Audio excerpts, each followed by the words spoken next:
आपण पाहत आहात सुपरफास्ट 24 तास न्यूज, बातम्यांचा खरा वेग. प्रदेश शिंदे. काय नेमका प्रकार काय 6 महिने झाले तर पैसे जाईना. आज उद्या मानले. भावानं काय केले तिथं गेले यायले चाललेत चक्रा मारलेत असंच म्हणाले देतो म्हणाले देईन ते काम धंदे सोडून यावं लागते. इथं उपोषणाला बसलेले नाही हो लेकर उन्हात तानात सोडलेले तिकडं त्यासाठी इथं उपोषणाला बसलेले. लेकर बारकडे काम करून हे करते आमचे लेकर थोडीशी त्यासाठी बेजार काय.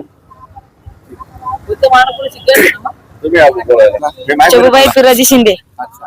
आम्ही कशी आता 2-3 महिने झालं भाऊ फिरायला म्हणजे लेकर बाळ आता काम धंदा सोडून हिंडायला कोण रिकामे. आता काम करून आम्ही नाही काम केलं तरी म्हणलं असतं आम्ही जाऊ दे बाबा पैसे कारखान्याला म्हणून.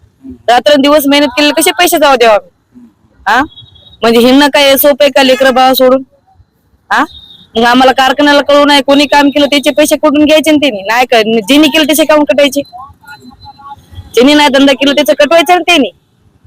असं आहे आमचं मान्य. काय नाही दुसरं आम्हाला पैसे भेटावं आम्ही हे म्हणालो. दुसरं काय नाही आमचं मान्य. आमचं तेवढं धंदा केलं का आमचं तेवढंच पैसे द्या म्हणाले. त्यांचं नको आम्हाला. हेच मागणी आमचं, दुसरं काय नाही. तुकाराम मारुती शिंदे. काय कशामुळे तुम्ही उपोषणाला बसले? ऊसाचे पैसे नाही दिले म्हणून. काय नाव आहे कारखान्याचं?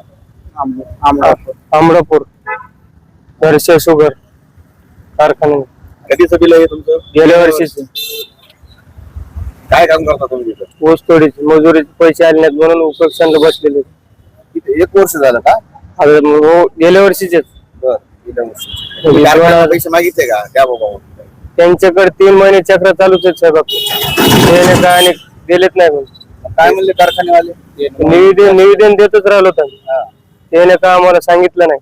किती लोकांचे आहेत पैसे बाकी? 8 लोकांची म्हणजे 8 जोड्या. किती अंदाजे किती रुपये आहेत? 4,35,599 रुपये. किती दिवसाच्या कामाचे आहेत?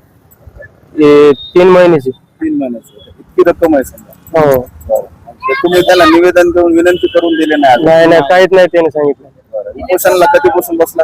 कालपासून. म्हणजे 24 काय मागणी काय म्हणून तुमच्या?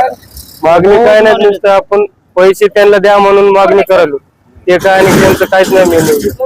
मागणी मान्य नाही झाली तर उपोषण चालू राहणार. चालूच राहणार.